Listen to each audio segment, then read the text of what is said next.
Приятели, сега ще ви покажа как се реже диня, но не каква диня, 22 кг.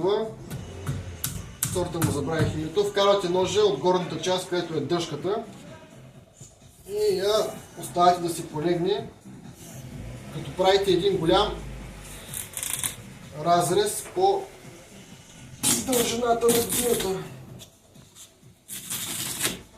Така, обръщам я от другата страна, изправям я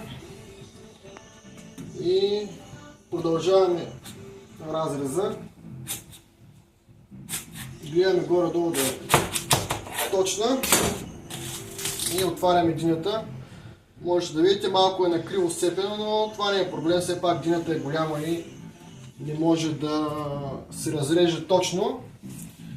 Сега ще разрежем едната страна на четвъртинка, за да може вече по-лесно да я нарежем на парчета.